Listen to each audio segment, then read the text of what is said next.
author of Nothing to Lose, Everything to Gain. I started out as a small businessman.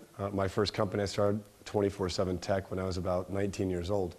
I worked on that company at night while I had my day job. I was working in an engineering-based company as an engineer, and I decided I'd start a company fixing computers literally 24 hours a day, 7 days a week.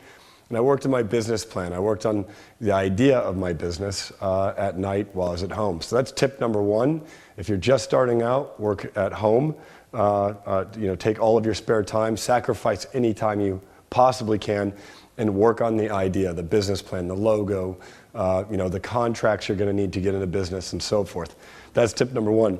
After you start your business, then the next idea is to surround yourself with great people. So I created a board of directors, a board of advisors, and I sought to surround myself with the smartest people I could in my industry, so that way I could build a business, utilizing and really unifying their collective strengths to really mitigate my weaknesses. So that's tip number two. Surround yourself with great people to mitigate your weaknesses so that you can work on your strengths. Now I apply that in my business today. Today I own, I'm the CEO and founder of a company that's doing literally $400 million a year in sales, significant profit. Also, I'm an investor in a number of other businesses.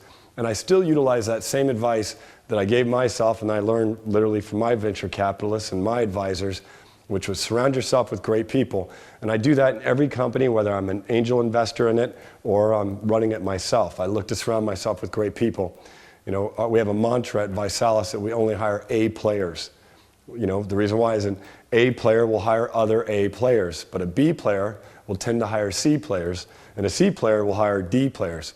So I look to hire the best of the best, the smartest people I possibly can find, and I really have a formula for it. It's simple. I look for people that are passionate, that are smart, and that want to win. I'll repeat that. Passionate, smart, and want to win, meaning they have big hearts, they really love what they're doing, they love the idea of the business that they're in.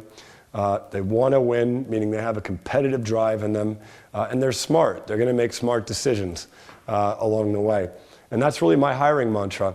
And if you can't afford to hire people because you're part of a small business, then give them equity or give them some other form of compensation that you can give them.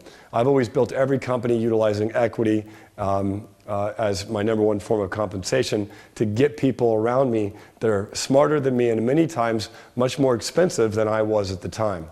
So that's it for me. I hope that gives you some good tips so that you could take your small business to the next level. Thank you very much.